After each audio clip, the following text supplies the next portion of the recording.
नाजरीन, आपको इस हवाले से अपडेट करें कि हमास और इसराइल में घुमसान की जंग जारी है।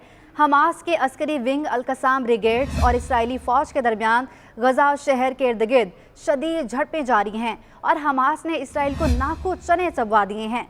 हमास ने एक वीडियो भी जारी की है जिसमें उसके जंगजू बमबारी से तबाहशुदा इमारतों में छुपकर इसराइली टैंकों और फौजियों पर रॉकेट लॉन्चर और बजूका से फायरिंग करते नजर आए हैं।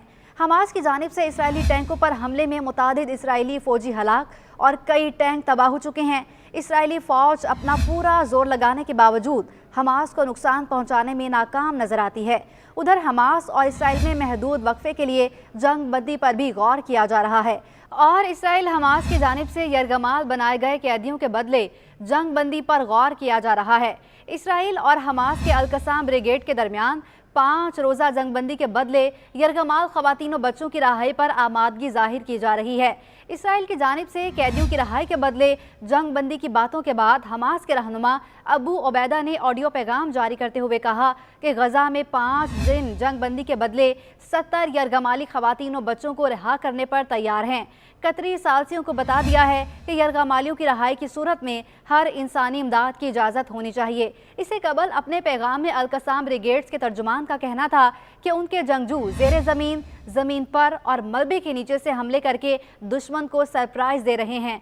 उनके जंगजू दुश्मन के टैंकों और बिलडोजरों को तबाह कर रहे हैं। अबू उबैदा का मजीद कहना था कि इसराइली फ़ौज ने सिर्फ एक ही मकसद हासिल किया और वो कत्ले आम और मजालिम हैं। दुश्मन को एक दिन या एक घंटा भी सुकून नहीं मिलेगा और इसराइल जहारियत की कीमत चुकाएगा।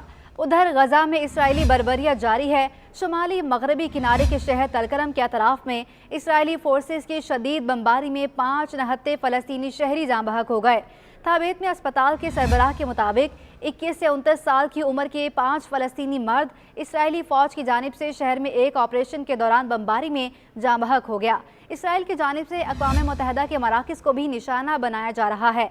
अक़वाम मुत्तहिदा के मुहाजिरीन के इदारे UNRWA के सरबराह का कहना है कि इसराइली फ़ौज ने जनूबी गजा में इसके 60 मराकज़ को निशाना बनाया जो इदारे की मजमूई सहूलियात का 70% है। उन्होंने कहा कि इसराइली फ़ौज ने गुज़श्ता रोज़ 3 अतराफ से उनके मराकज़ को निशाना बनाया। अक़वाम मुत्तहिदा ने खबरदार किया कि इसराइल और हमास के दरमियान लड़ाई में शिद्दत के बायस ईंधन की किल्लत की वजह से तनाज़ात से मुतासरा गजा में अक़वाम मुत्तहिदा की कार्रवाइयाँ 2 दिन के अंदर बंद हो जाएंगी। UNRWA के गजा के सरबराह थॉमस वाइट ने एक्स पर लिखा कि गजा में इंसानी बुनियादों पर जारी ऑपरेशन अगले 48 घंटों में रुक जाएगा क्योंकि ईंधन को किसी तौर पर गजा में दाखिल होने की इजाज़त नहीं दी जा रही। उधर फ़लस्तीनी हिलाल अहमर ने कहा है कि अल-कुद्स अस्पताल के अतराफ में इसराइली फ़ौजी गाड़ियाँ मौजूद हैं और वहाँ शदीद फायरिंग का सिलसिला जारी है। हिलाल अहमर के मुताबिक उनका अमला मरीजों और ज़ख्मियों के साथ फंसा हुआ है जबकि अस्पताल में बिजली, पानी और खाना ख़त्म हो चुका है। गजा में वजारत सेहत का कहना है कि शुमाली गजा की पट्टी में वाक़ कोई भी अस्पताल अब फ़ाल नहीं रहा। इसराइली फ़ोर्सेस के हमलों में गजा पट्टी में अब तक 11,240 अफराद जाँ बहक हो चुके हैं जिनमें 4,630 बच्चे और 3,130 ख़वातीन शामिल हैं। इसराइल के एक सीनियर सफारतकार के मुताबिक गजा में हमास के खिलाफ जंग से होने वाले इंसानी नुकसान पर आलमी सतह पर दबाव बढ़ रहा है। बैनुल-अक़वामी दबाव अरूज तक पहुँचने तक हमारे पास 2 या 3 हफ्ते हैं, लेकिन वज़ारत ख़ारजा जंग के लिए कानूनी जवाज़ पैदा करने के लिए कोशिश कर रही है।